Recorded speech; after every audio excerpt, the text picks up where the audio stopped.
मैं प्रधानमंत्री नरेंद्र मोदी जी का एक जागरूक नागरिक के नाते भी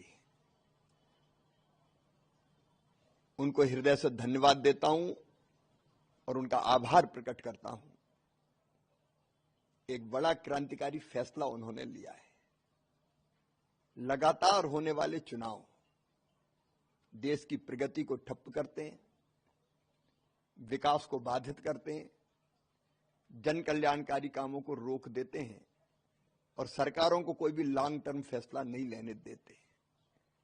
हमारे देश में सभी राजनीतिक दल, विशेषकर राष्ट्रीय राजनीतिक दल, 5 साल 12 महीने केवल चुनाव की तैयारी में लगे रहते हैं। अब आप देखिए, नवंबर में मध्य प्रदेश, छत्तीसगढ़, राजस्थान में चुनाव हुए, थकान भी नहीं उतरी थी कि लोकसभा के चुनाव फिर आ गए मार्च अप्रैल में, और वो चुनाव खत्म नहीं हुए कि तैयारी शुरू होगी जम्मू कश्मीर की, हरियाणा की, महाराष्ट्र की, झारखंड की, और अभी मंत्रिमंडल भी कई जगह नहीं बने और अब दिल्ली में उम्मीदवारों की घोषणा हो गई। अब ये लगातार होने वाले चुनाव सारे काम रोक देते हैं। माननीय प्रधानमंत्री जी, केंद्रीय मंत्री, मुख्यमंत्री, एमएलए, एमपी, राजनीतिक दलों के कार्यकर्ता कमर कस के तैयार और चुनाव के मैदान में उतर जाओ।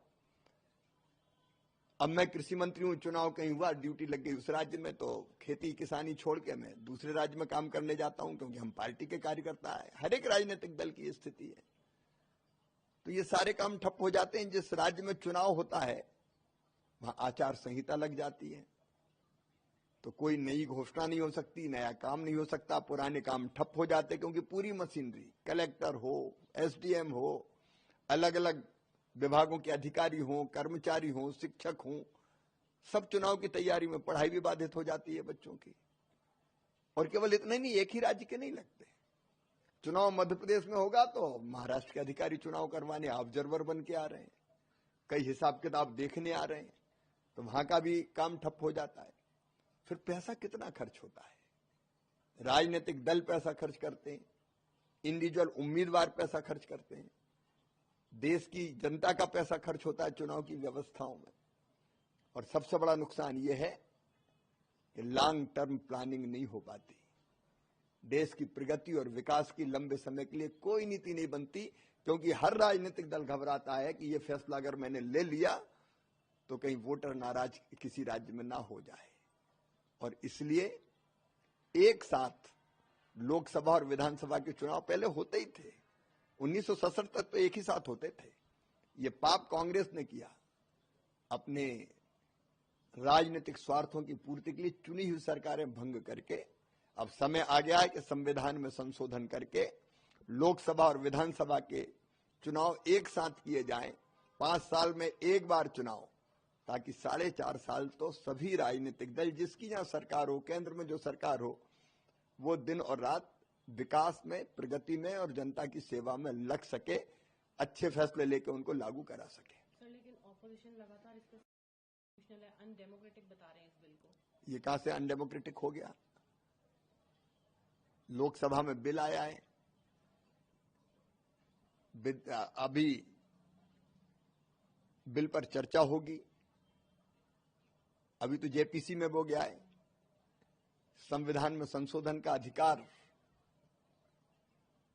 लोकसभा को है, संसद को है। वो तो राजनीतिक स्वार्थों के कारण इसका विरोध कर रहे हैं। क्या नुकसान है एक साथ चुनाव करने में? क्यों घबराते हो?